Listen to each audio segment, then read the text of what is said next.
In the past 18 months, Boeing has been forced to stop the deliveries of their 787 almost the entire time, during which they only managed to deliver 14 aircraft, the same amount they were used to deliver monthly.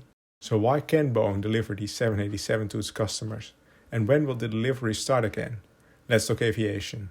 If you enjoyed this video, remember to like and subscribe. This really helps the channel grow and makes it easier for others to find. All issues began back in 2019 in a Boeing factory in North Charleston, South Carolina. Here, Boeing built its 787 Dreamliners. Reports came out on the quality standards in the factory. According to the Dutch airline KLM, they were way below acceptable standards. For instance, seats weren't screwed tight and numerous nuts, bolts and pins weren't installed properly. Note that this all took place in the wake of the 737 MAX crashes and groundings. While the incidents were noted, production was not yet halted and kept going for another year and a half. And in the fall of 2020, more quality control issues came forward. Some of which rather severe, enough to halt the deliveries of the Boeing Dreamliner indefinitely. By then, already about 1,000 aircraft were delivered. Almost half a year later, in March of 2021, deliveries started again, to be shut down 2 months later. Meanwhile, Boeing was working on putting in place new methods to check the planes, but these weren't up to standards of the FAA.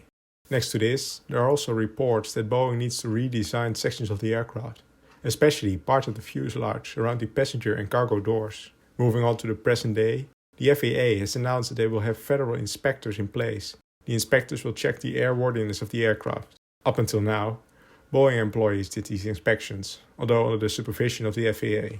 When the deliveries eventually start back up again, the FAA will keep its inspectors in place until it believes Boeing made sufficient changes to its quality control procedures. Boeing should fix all aircraft that they have currently stored awaiting delivery. While the issues that were found should be fixed, they aren't that severe that the fleet of 787s currently flying around the world should be grounded. Nonetheless, when the planes get in for their regular maintenance, the issues will be addressed. During the stop of deliveries, Boeing kept manufacturing the 787 and decided to store the finished planes until the FAA gave the green light.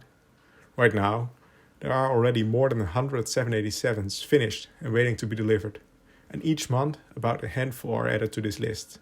Before the pandemic, Boeing delivered 14 Dreamliners monthly, and they plan to eventually increase production back again to 10 787s a month. However, for now there isn't a date set yet that deliveries can commence. Many believe that in the second quarter of this year, and maybe as early as April, Boeing might be allowed again to start delivering Dreamliners to its customers. And for some, that's about time. American Airlines has already announced that it had to make some changes to its summer schedule because of the 787 delays. For example, they had to scrap their flights to Edinburgh, Shannon and Hong Kong, and are forced to cut back on their flights to Beijing, Sydney and Shanghai. Right when the pandemic hit, they retired quite some of its long-haul aircraft, including all of their A330s, 757s and 767s. They currently use a mix of 777s and 787s. The deliveries of the latter have been halted, and it seems that the airline will have to wait some time before they will get their first of their 43 that they still have in order. To compensate for the delayed deliveries, Boeing is paying an American compensation for the matter, and while other airlines haven't spoken publicly about the compensation schemes, you can be sure that Boeing is paying them as well. Boeing estimates that the groundings and fixing the store aircraft will cost them over $5 billion, but those numbers could increase depending on how soon the delivery process will be restarted and whether or not new issues arise. What are your thoughts about the Boeing 787 issues? Did you know that Boeing had these problems? Thank you for watching, and please consider subscribing to Let's Talk Aviation. If you have any suggestions for a future video, let me know. I look forward to hearing what you'd like to see.